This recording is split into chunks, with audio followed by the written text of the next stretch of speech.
Hey, what's going on, guys? Today, I'm going to show you how to create an AI research assistant using the new Pydantic AI Agent Framework. This AI research assistant will be able to take in a topic and help you create detailed research reports using advanced AI analysis, multiple reliable sources, and proper citation. This AI research assistant will help you create detailed research report on any topic. The first thing is I'm going to show you how this AI research assistant works. I have two different versions of this AI research assistant. One version is the one that you see here, where I'm using Streamlit as the UI. Another version is where the AI research assistant does all the work in the terminal. I'll be able to show you that. And also go over the README file to give you an understanding of how this research assistant works, all the packages and libraries that we're currently using, and also I'll go over all the code that we use to create this. My goal with this YouTube channel is to teach you how to create AI agents, and these agents are designed to enhance your productivity in both personal and business tasks. Overall, I'll be creating new agents, enhancing previously created ones, and also reviewing and testing out tools and agents that I find very useful online as well. All right, so the first topic that we're going to have the AI research assistant do a report on is the impact of artificial intelligence on healthcare in 2025. I'll put that topic into the field, and then I'm going to go ahead and click generate report. You'll notice that the agent is running. It takes anywhere from 2 to 3 minutes for this to go through. You can go and take a look at the terminal, and you can see the log, and I'll go over how Pydantic AI has this log file integration, which helps you trace what the model is doing on the back end on their interface. I'll go over that as well, so you can see that the model is going through its progression. It's still working here. Great. Now the final report is completed, and as you can see that the agent created a very detailed report. It provided a title, an introduction, it provided a detailed body section, and also a conclusion, and also it lists out all the sources that it used to create this report. And also you can click down here, and you can go ahead and download this report to your computer. And as you can see here, you can see that the report is also been saved here as well in a markdown file, which you can easily copy and paste it anywhere you want. And now I'm going to go ahead and run a different search, right?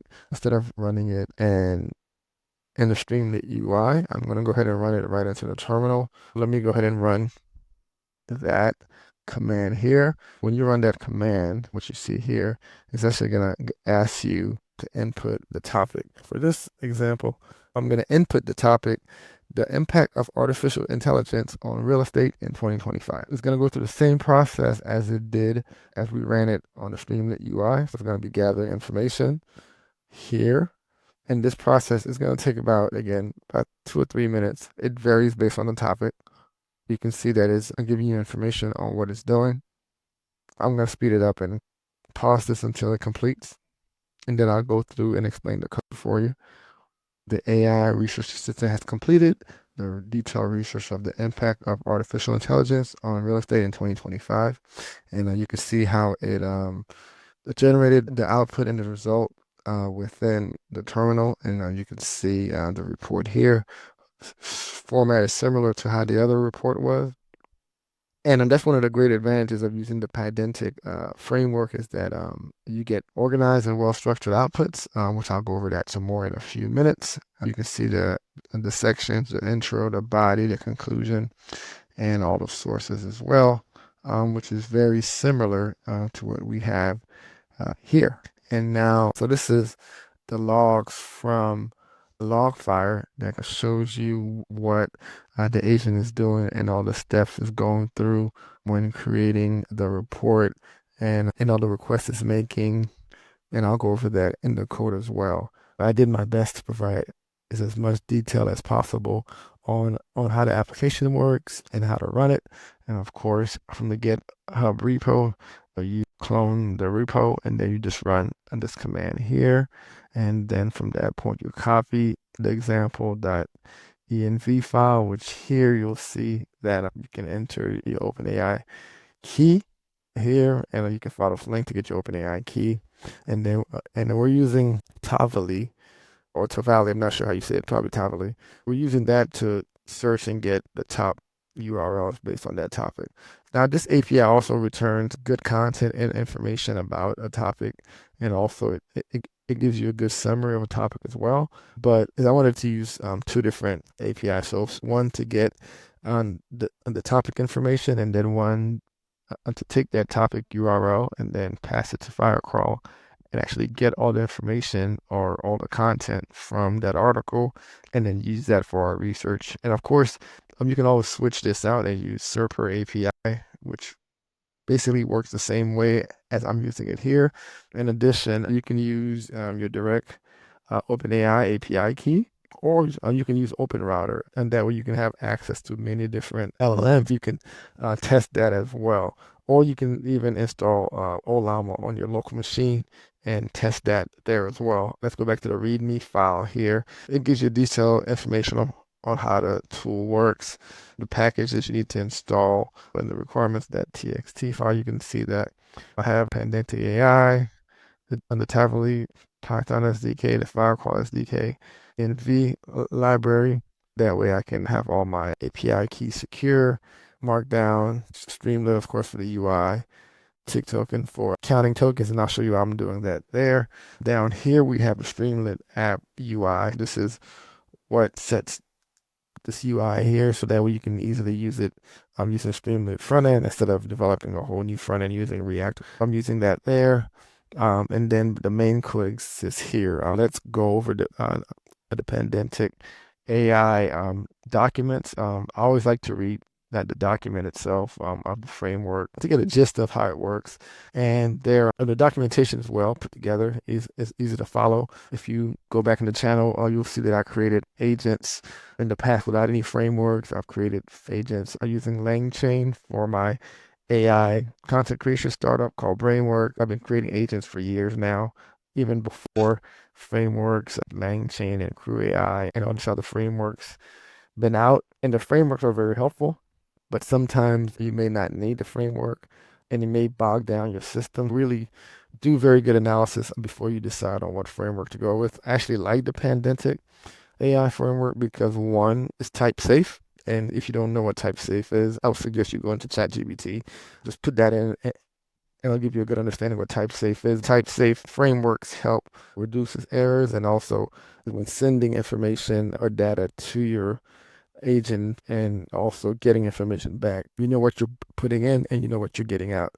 And being that the results can be structured, what type of information that you're getting out of the agent, especially if it's a lot of complex data.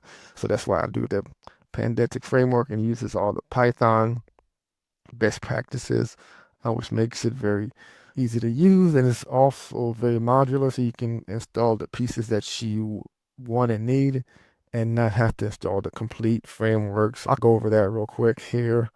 This information about the framework, and this is an example that you can run to test it out. To install it, you just run pip install Pydantic AI, and they have a slim version as well, but I installed the full version. And this is how you install Logfire, which is basically Langsmith, I think, which is basically like Langsmith or Langtrace, and it helps follow what the model does and what's happening on the back end. And I'll create a video later to kind of give you a more detailed overview of how it works. And you can install that. And it's very easy to install. And you can see the credentials for Logfire here. Once you install it and authenticate, it'll be set here in that .logfire file. And here, which I really enjoyed testing it out, if you run this command, it'll install like a list of examples that you can actually run and test to see how the framework works. Again, I said I installed the full version, not the slim version. Let's go down to the models. They support all the major models, including Olama, which you can run on your local machine, which if I go into the code here, you can see. So if you go to, so you can install the OpenAI module, and you can probably just remove the sling if you're running the full version, and you can export your API key into the terminal. I'd like to run this env library and just run it through my environment there. This is how I'm getting the API keys to the app here. You can use GPT 4.0 mini, whichever one you want to use, and you can call it that directly right into the agent, or if you're using something like OpenRouter, which I commented that out here because I'm actually passing the model name right to the agent. But if I was going to use OpenRouter, or if I was actually I'm using Olama locally, I would just update the base URL here. And with Olama, you don't really need an API key, so I would leave that as is, and then I would pass in the name of the Olama model name right here. Let's keep going to the documentation. It's pretty simple, easy to follow, and again, and this is an example I just showed here, and you can install a different LLMs to use. And again, go ahead and read through the documentation, and down here is all the example agents that you can take a look at to give you an idea of what you can create and use that to build off of. All right, now I'm going to go over the main code, and I did my best, to be able to comment the code to give you understanding what's happening, and also the README files pretty thorough as well. And of course, if you have any questions, comments, you can leave them in the comments below. I'll do my best to get back to you as soon as possible. Here, I'm importing all the main Pydantic files in here, and I'm also importing Tavli, Firecrawl. If you want to use OpenRouter, or if you want to use Olama, you can just pass this model variable right into, where is it? I just missed it. Where is it? Right here. You can just comment this line out and then pass it here. Again, with Pydantic, you have to set your models right now. So I have a model for source, for the sections, for the report. It's all structured, and so I set the dependencies for the research agent. Here I'm creating the agent, and then I'm passing the dependencies, and then here is I'm passing in the model for the research report, which is right here. And then you can see that I have my system prompt, which is: you are an expert in the research assistant. Your task is to create a detailed, well-structured research report on any given topic. Use the provided search result and web page content to create accurate report and proper citation and hyperlinks. And then you can read the rest below. Down here is my search topic tool. This search topic tool, it uses the Tavli client and takes in the query and then return the results. And then this tool here actually takes each URL in the result and scrapes and gets the content. So going back to these tools here, these tools that I have here, you can use any other API for them. For the search topic tool, I'm using Tavli now, but you can actually use Serper API, which returns the top URLs for a topic, and you can use SERP API as well. You can interchange that right into this function here. Now the next tool is the get web page content tool. Now this tool is I'm using the Firecrawl API because Firecrawl returns the page content in Markdown format, which LLMs really like. But again, if you don't want to use a third-party API, you can actually use the Python request library, and then use something like Beautiful Soup to parse the information and get the content as well. That's an option too, but for this demo, I decided to use the Firecrawl API. Here, I have a validator function that actually validates the report, and also I have another function that formats the report the way that I want it to look on the front end and also on the terminal. And down here is I have a few more functions which I had to add later on.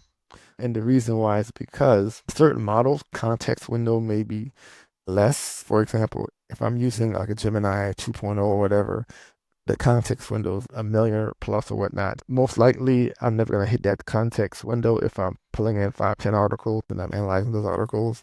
But let's say that I'm using like a smaller local model, where the context window is like 32,000 tokens. If I'm pulling in 10 articles that are 10,000 tokens each, I'm going to reach that token limit and I'm going to have an error. So what I'm doing here is I'm checking the content from the articles and then I'm summarizing it. And then I'm using that to to analyze and create the report from there. Even if I have a local model that has a small context window versus a model that has a big context window, I'm still safe there. So that's what you see there. Then this function here is the main function that we call to generate the report. And then we add the timestamp and all that good stuff. And then we have our report. And there you have it, our AI research agent using the Pydantic AI Agent Framework. And if any questions, feel free to leave them in the comments. I really hope that you found this helpful. Don't forget to like, share, and subscribe. Thanks for watching.